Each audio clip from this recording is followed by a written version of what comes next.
Good evening, dear friends. This is the Friday edition of this thing of ours, the evening edition of this thing of ours. This chance for us to speak and to confabulate, conviviate, and share observations and learn from me, sitting at the feet of your resident contrarian, me. You know me, you love me, from parts unknown, weight unknown. Number 14 in your playbook, number 1 in your heart. Me. Let me say welcome to you. Welcome, please subscribe.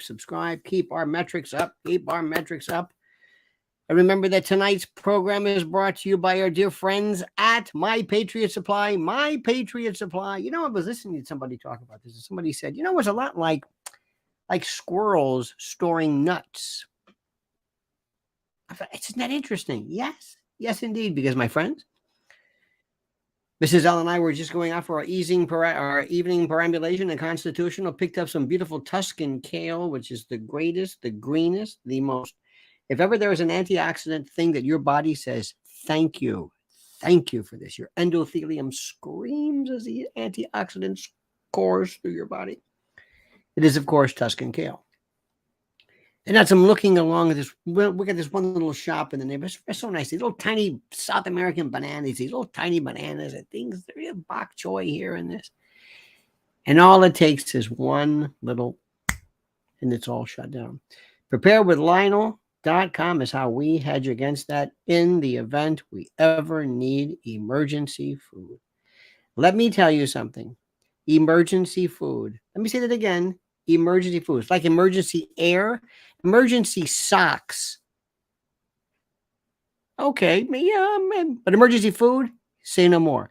Preparewithlionel.com, save $200 off a 3-month emergency food kit. And don't forget our great friends also, one of our great sponsors at mypillow.com, promo code Lionel, and get a free gift. Go and peruse the fair, and you will be absolutely gobsmacked. You'll be felled by the litany, the degree of information. It is just incredible. Thank you so much. That was preparewithlionel.com, and this is mypillow.com, promo code Lionel.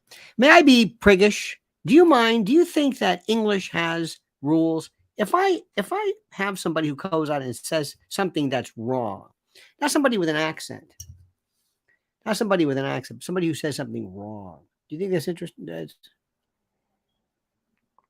The other day there was a person who was talking. He had a particular tweet, and he said, "I'm looking for a 3 coops chicken coop, COUP, which is coup as in coup d'état." This is some kind of a cryptic message, a coup. He got that one wrong.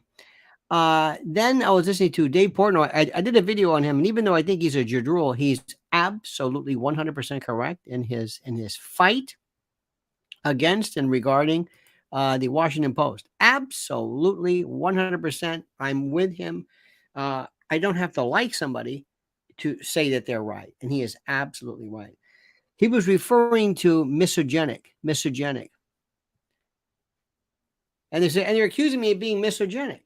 And when they quoted him, listen to me very carefully. When they quoted the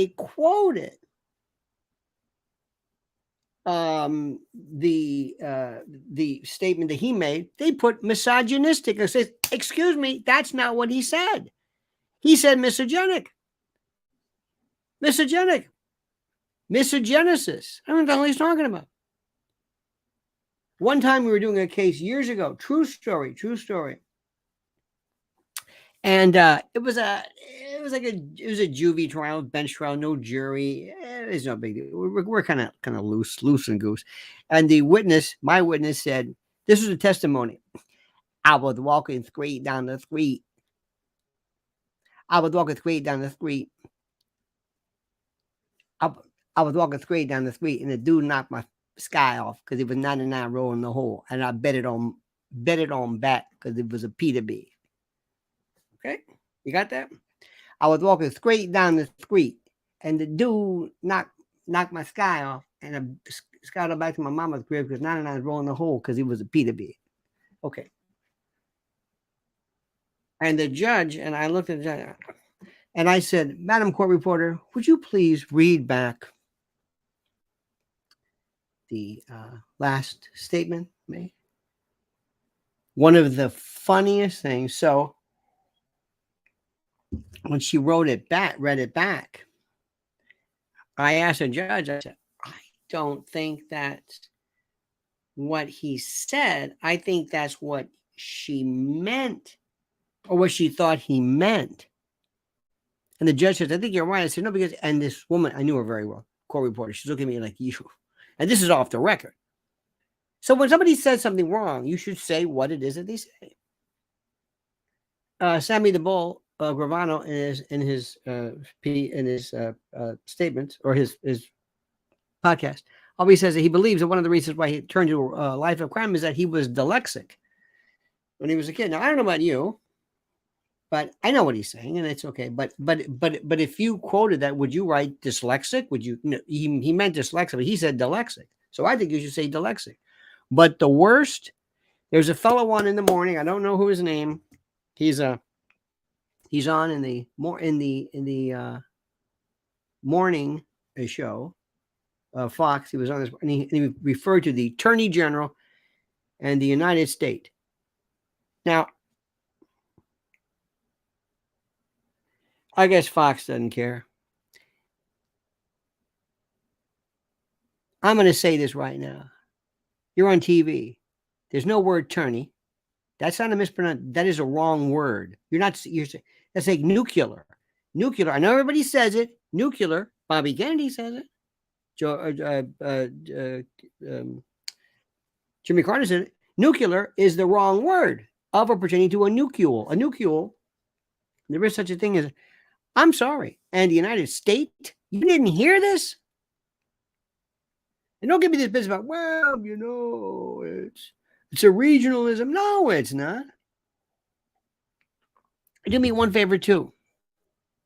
Stop giving people a pass. Would you have somebody on who had a very thick, like Charo, which, well, maybe not Charo, but somebody who read the news with a really thick accent where you couldn't understand what they were saying? No, you wouldn't. No, you wouldn't. It's nothing personal. I just don't understand. We're just devolving, and nobody seems to care what I'm doing. Yeah, whatever. It doesn't really matter. Misogenic. It's misogenic. Listen, I'm gonna be a lot of things, but misogenic, I am not. Okay, moving along. Bob Menendez, Senator, the worst crook ever. This search was July or June of 2022. Gold bars. You see that wife of his? Oh, she's living the high life. You see, just look at any picture of her and tell me what she's thinking. $500,000 in cash, $100,000 plus in gold bars, a Mercedes luxury, a car. And the last time he had that Medicare doctor. This guy is a crook. I mean, he's not even, put it this way. He's worse than Biden. He's worse than Biden. This is one of these ones where, as a lawyer, you would say, give me something to work with. But look at this wife of his. Oh, paid his mortgage. And are you? You can steal. You can ask Nancy Pelosi. You do it the right way. Not like this.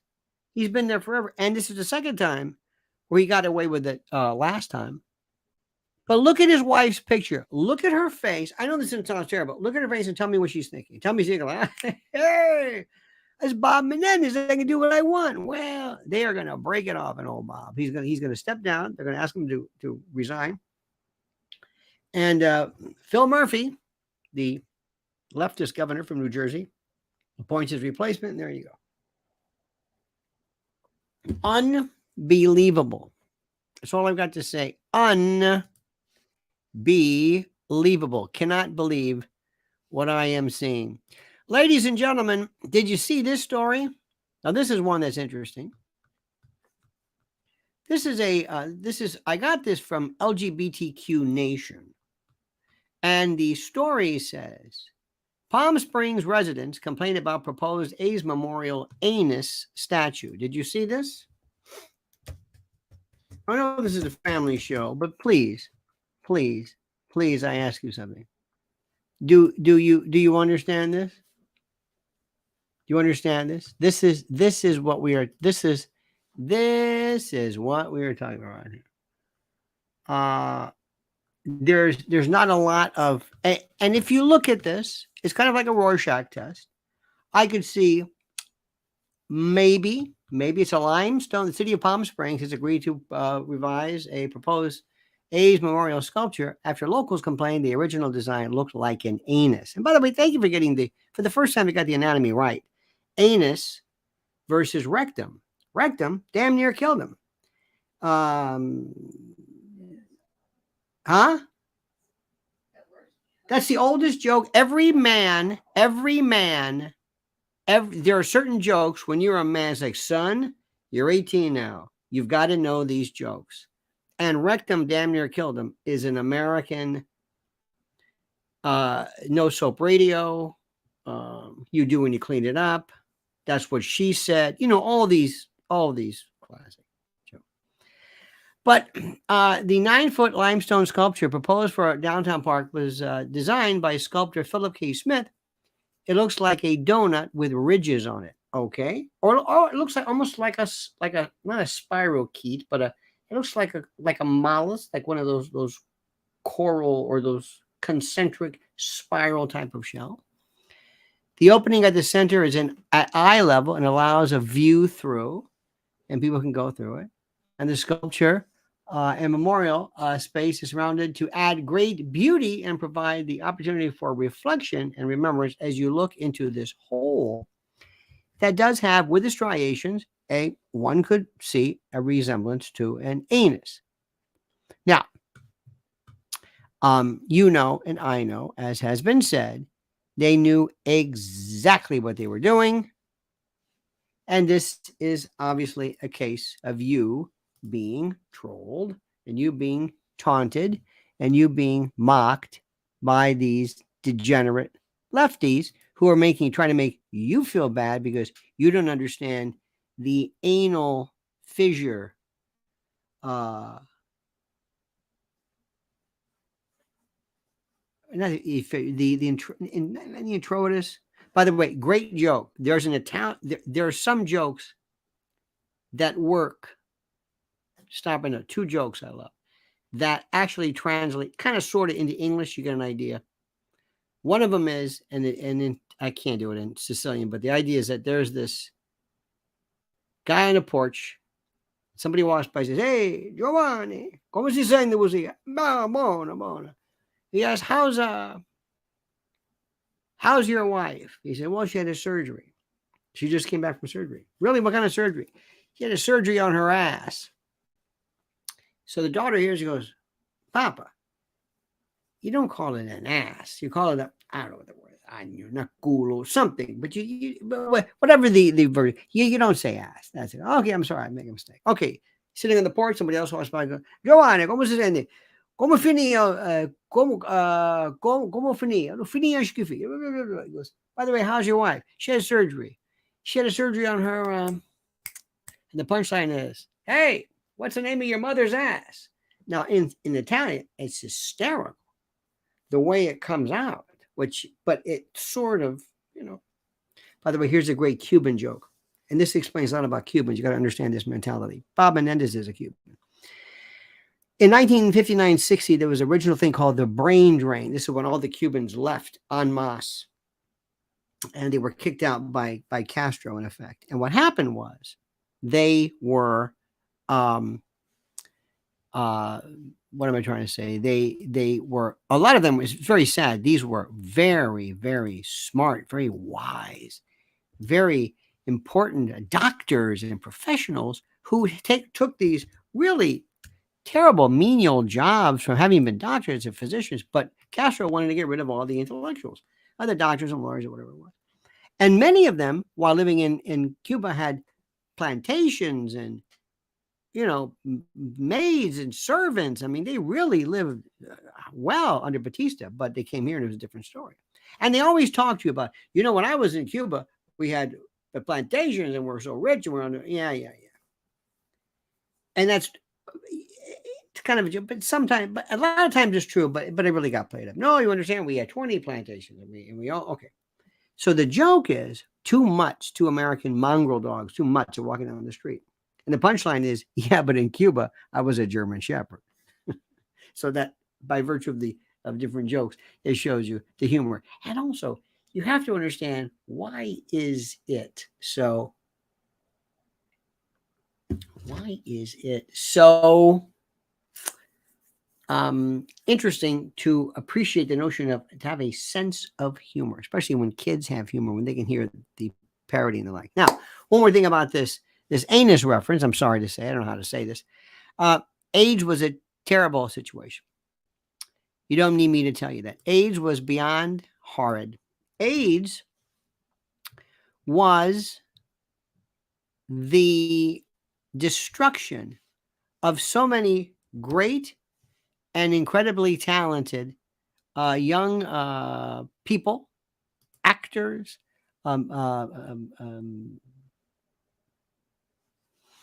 musicians. Broadway was decimated. And there were people who contracted it through blood transfusions and others. And the initial transmission, obviously, was this particular type of high-risk behavior, which many people said was responsible. And don't forget the Fauci connection as well to this, which, of course, nobody will bring up. So anyway, so there you have it. Check out this this thing, and you know that if somebody says, what does this have to do with the AIDS in the first place? What is it? Well, it's no. Why did you decide? Why not a prism? I mean, a cube or a pyramid. Why this particular design? Now, friends, here's another one for you. You're going to love this one. Now, this is just too much. As you know, if you've just tuned in, everybody here is basically demented. Everybody here is a wild man. All of you are from a time and a place where you knew some of the best, well, I guess you might want to say some of the best, for lack of a better word, not conspiracy theories, but when it got really good. There was a time when people talked about spirit cooking, and it was just grand. Just grand. Well, there was a name that people heard of, and we all remember. Her name was Marina Abramovich. Oh my God, that name! She went, oh my, remember the thing? Oh, don't get us started. Don't go. Remember the days with Podesta. Oh, God, Hillary. And oh, God. And she came up all the time and said, there she is. Oh, remember she was what was she? Microsoft or NBC or something. She was like, there she is. You see, Marina Abramovich, no, she was a cross between Cruella de Vil and Morticia Adams. Always just scary. Kind of like a witch, you know. We didn't know what she was about. Wow, we heard. But in any event, Zelensky has asked Marina Abramovich, the performance artist, give me Gigi Allen was a performance artist, to be the ambassador for Ukraine. Abramovich, a fierce critic of Putin's illegal invasion, said the Ukrainian president had asked for her help in rebuilding schools. You're going to let her near kids? The 76-year-old Serbian is holding her first solo exhibition in the UK and is the first female artist to have a major show in the main galleries of the Royal Academy of Arts. Look up her name, Maria Abramovich. That's all I have to say. Do yourself a favor. Do yourself a favor. And that's all I got to say. I got to be careful now. Remember where we are. Please, we have to speak generally. In my private channel, I go into detail, but not here, okay? One of my favorite artists, one of my favorite artists, which you may or may not know, was Piero Manzoni. In May of 1961, while living in Milan, Piero Manzoni, produced 90 cans of his own, and each was numbered on the lid 001 to 090. Piero Manzoni. And you can see it, and it was Forget Warhol, and it's called Artist, and there's an S word on it, and there you go, Piero Manzoni. And it was a big. Now, how do you authenticate it? I don't know. What if you have fake Manzoni stuff? Let's say you're doing counterfeit Manzoni. Do you have somebody who comes and says, let me see, open that up? Now, I'm not going to open that up. Now, let me tell you. Guys, I'm not going to tell. I'm not going to tell. I'm not going to tell. Can I tell you a story? Speaking of, we are, man, believe me, everything I'm saying is not in any way meant to be unnecessarily disgusting, but I think it's fascinating. My friend Michael Bodden told me years ago, remember Tawana Brawley, the story of Tawana Brawley? Tawana Brawley was critical. She was in Stephen Pagonis. She was the Al Sharpton case. It was a fraud. She claimed that she was kidnapped, and she was in Wappingers Falls. I think she was kidnapped by the police, raped or attacked, thrown into a bag, like a bag or something, and somebody had smeared excrement on her. Remember this, honey? Am I making this up or what? No, you're not making it up, but where is she today? I don't know, but I'm not making this up. I'm sorry to bring this up, but let me tell you what happens. So I was doing this radio show. I forget where I was. And Bodden is the greatest. We will be out to eat with him. And he talks about autopsies like it's nothing. And you say, would you pass the cream spinach? So when we broke into the stomach and found the remains of just, I love the guy. To me, I'm fascinated by it. I don't get grossed out. I don't. There's nothing that grosses me out. It's interesting or it's not. It's true or it's not. That's all. So what happened was very interesting. In the case of Tawana Brawley, she said, yes, this was human, or no, this was whatever it was. They took the sample of the she alleged to have been, and they said, do you know that it has no DNA? Because the idea of E. coli and bacteria actually destroy the nucleic part of it, and you don't have it. You can't identify. You can't, like when you have cold squads or cold case where you take, saliva or something. This won't work. However, upon inspection, they realized it came from a dog because they found a hair in it from a dog, not from any kind of evaluation. So years ago, there was a case of a person who found there was a dog that apparently would relieve himself, and he took that sample and had it analyzed. And I remember calling Bond and said, you can't. He goes, no, it doesn't work. J. Edgar Hoover. Isn't it funny how this all works? J. Edgar Hoover actually was upset because there was a dog that used his lawn for a bathroom of sorts. And he wanted the FBI analyst to investigate the source of this. See what you know? You see how you learn this stuff? It's incredible. The stuff that you learn, I think, is so interesting. I think all of this is so. You've got to understand something, and I hope you do. I am not able to differ. I don't care what the subject is. All I want is the truth, and I don't care about anything that's, I don't know, whatever. Now, the good news also, and I mentioned this before, and I wanted to bring this to your attention, and I did this on the private channel. By the way, the private channel, I could speak a lot more freely. There's a lot of stuff here that you really can't. I don't want to go into detail, but rules are rules. But certain things you just don't want to talk about. Okay, and for reasons that I can't really understand, but You just can't. So I have to talk about stuff. I was talking to did a radio show today, my good friend Mark Simone, and I said, it's funny how people are saying all this stuff about Ukraine, and we were saying this from the get-go. By the way, there we go. That's the private channel thing for you and your consideration and review. So anyway, I said, all of a sudden people now, they figure, we just figured out that, oops, that's not the one. Let me see this. It is not the one. Oh, that's good. Let me see this. There we go. There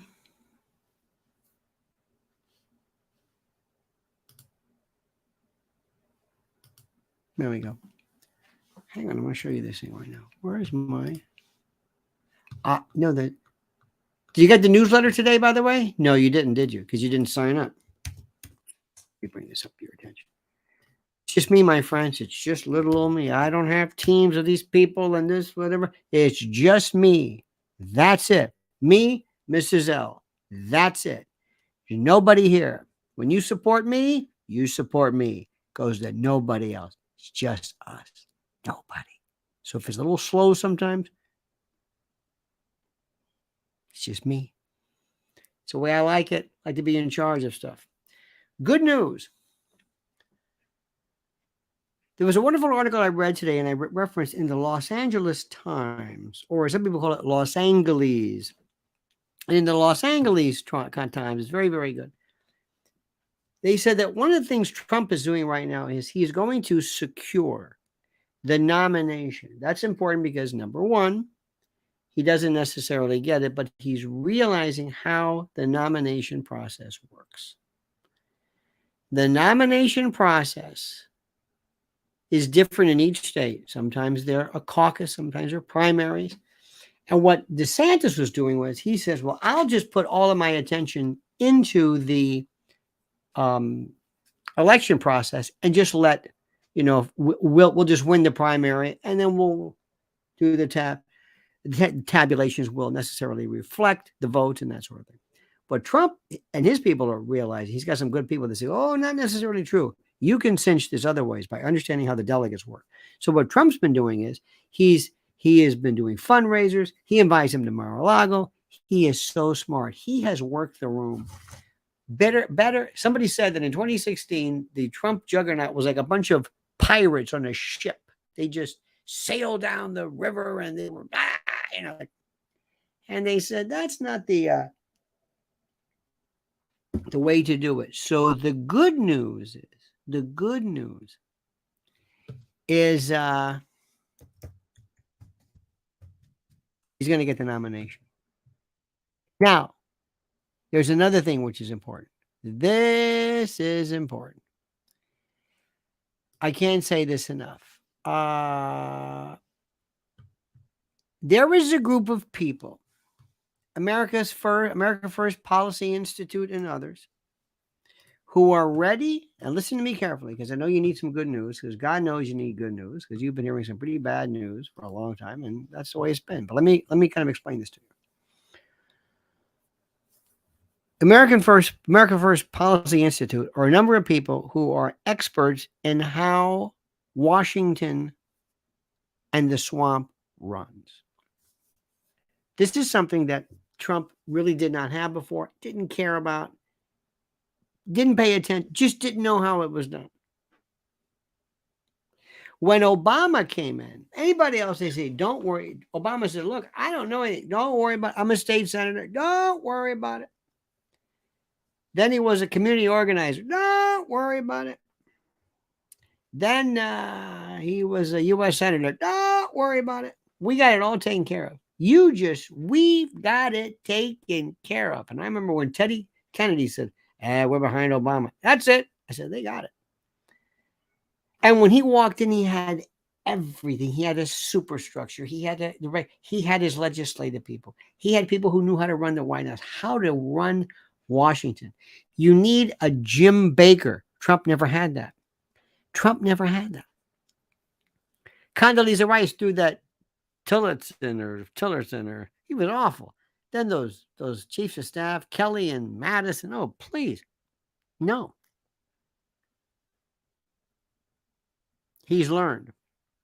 He understands. He's going to be so deadly this time. You have no idea. Now, I want you to listen to me. And I'm not saying this just because, like these people, oh, he's a great MAGA. Oh, God.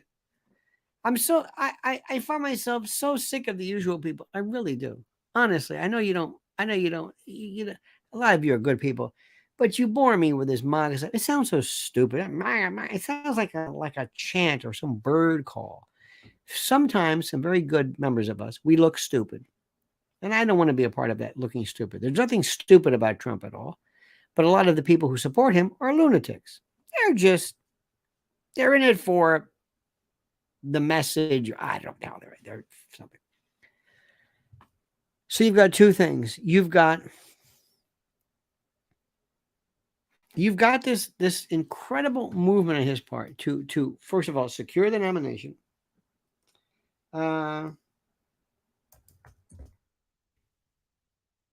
And then once he's involved, you get in here. Now, one thing which would be wonderful for him to do, if he could somehow figure out how to destroy the senior executive service, this Civil Service Reform Act of 78, which basically enshrined, and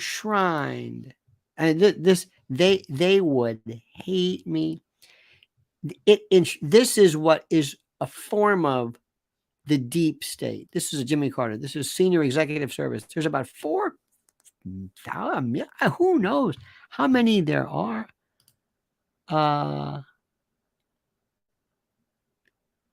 This is basically federal jobs. I mean, this locks people in. It's not good. And I know that sounds terrible. But let me explain something to you very, very, very carefully. The senior executive service is part of the deep state because it remains this part of entrenched permanent Washington. And one of the things our forefathers and forebears wanted to make sure of over anything else was to ensure the fact that we did not have a standing army, because permanency is a dangerous thing, very dangerous. So he's going to go in, and if he can figure out either through an executive order, through some codification or some kind of reamping of the unitary executive, something that will kind of give him a little oomph and destroy that. That'd be the greatest thing that would happen. Just disentangle. I hate Washington. I hate bureaucracy. I just hate whenever you take an organ, I sound like Reagan, and this is true. I sound like Milton Friedman and anybody else. Government. There's nothing wrong with government. When you go and you have somebody who's there to pick up garbage, that's not what I'm talking about. I'm talking about this metastatic, gargantuan administrative, because we live in an administrative state, like school boards. Anybody can go in and just destroy that, blow this thing up. It's surplusage. It's like it's this unnecessary, whatever you want to call it. That's number one. Number two, he needs people to sit there and say, okay, here's what you're going to do. We've got 20 executive orders. Sign this. And don't hold it up. Just do it. Remember, Biden did the same thing. Just get it done. Okay, we're going to do this. Here's what you're going to do. You're going to come in. You're going to do this. We're going to leave. Harry Brown was a good friend of mine. He was a libertarian candidate. And one year, and he said, I want to make Washington a ghost town. See, that is one of the things. It's one of the best things. Oh, look at Edie says, please put Mrs. L on again sometime. Absolutely, Edie. Last night was a disaster with the echoes. I'm going to get this. Huh? No, yeah. Edie wants to have you on. We're going to do this again, but I got to make sure this echo. I don't know what the hell that thing was. I have no idea. Thank you, Edie. You're a delight. A delight. But give me an example. What do we have a park service for? Anybody have an idea? Why do we have a park service? Harry Brown and I used to talk about this a lot. Park service. Why do we have a park service? Here's what I would do. And this was his idea. So he passed away. He was a good man. Under our administration, we're going to say, okay, we're going to go, who runs parks better than anybody? Disney, maybe not Disney, but Great American this. And here's the deal. We're going to bid. You're not going to do anything. You're not going to drill. You don't own this. We're just going to lease. We're going to hire you to run the parks. Open, close, fix it. Tell us, maintain the damn Washington Monument. What does this do? Why do I need 50 people standing around? Fix it, clean it, watch it, whatever it is. You do a better job. Lowest bidder, best bidder. That's it. Year contracts. We will cut. I don't know how many jobs. It's a drop in the bucket because let's face it, when it comes to budget, it's entitlements and we can't do that. But there's a symbolism here. We don't need these people. Secretary of Commerce, Education, Transportation. What the hell do we need this for? What do we need regulation for? I don't understand it. There's a lot about Ronald Reagan. There's a lot about Milton. I've been listening to Milton Friedman a lot. Milton Friedman, Freedom to Choose. He's so right, so smart, and it's draconian. We need to change this. Trump's going to do that. Trump is going to do this. Now, let me ask you a question. This is all night. We're taking a little walk around this little park we like to go to. And they had lacrosse. They had this one kid who's practicing lacrosse. And then they had over there, we got a soccer team. They had a guy who had great foot skills. And he was like a Maradona. And it's really interesting. Then softball here and kids walking around. Just wonderful. And then in the corner, there are these guys who Hell's Kitchen's regular. They just sit around and they talk and they come up. And then we have these homeless people who aren't bothering anybody with all their crap. And they're just sitting there and they got all this crap piled up. Now, let me ask you a question. What would you do if you ran the country? They're not hurting anybody. They're not bothering anybody. They're not breaking any laws. They might be unsightly, but but listen, it's their country too. But here's my point: they're not doing anything. I don't think they might they might be mentally ill. Okay, a lot of people are mentally ill. Okay, fine. They might be alcoholics. I know a lot of them. They work. What role? What duty do we have these people? Better yet, I'm doing my best. This is the freedom I enjoy. Why do I have to put about what am I blessed? Am I a genius? What's going on with this? And why do we have all these? We have these public housing, all this public housing, NYCHA is called, and they've got crap on their balconies and they've got all this stuff hanging up because they don't own. Okay, fine. Does the government own? And now they're talking about more housing, more, and you can't believe where they're putting low-income housing in parts of New Jersey and Westchester and Connecticut that are just, this is, so here's my question. What is the purpose of this? Why am I blighting areas with these contraptions in order to appease these people who apparently have just given up? Now, some people, if you are ill, we got to ask ourselves, what role does government have to play? I know this is so 1980s. It's so Milton Friedman. What role, what government, what role does it have to play? What responsibility why do we have to pay for this? Why? I don't understand this. And there's a weird thing too. When you talk about, the government, when you're on Social Security or Medicare, you change your opinion. Oh, You wouldn't believe how many billionaires are taking Social Security. It's the weirdest thing. You think it's the most ridiculous thing in the world, but I paid into it. I'm going to. Let's move Social Security out for just a second. What are we doing here? What is the? I do not understand. So, my friends, Donald Trump, I hope, goes in there. Hope he changes everything. Hope he uses these people. And I hope he reconfigures and recalibrates what he does. He'll have a system of what needs to be done, what needs to be dealt with initially, what needs to be addressed, what needs to be targeted. He'll have a group of people who this time know what to do. And when he leaves after 4 years, he will gut this thing. It will take years for them to recover. He's got to find out, what can I do? How much havoc can I wreak? How much can I do this? What can I do?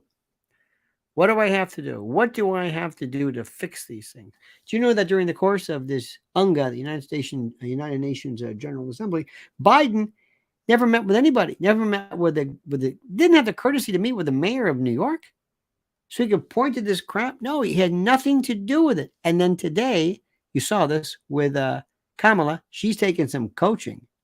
She's now speaking about gun stuff because they could very well, in the last throes of this, have her, believe it or not, appear as the president for a while as Biden steps down, as he, is prior to his removal and his ouster.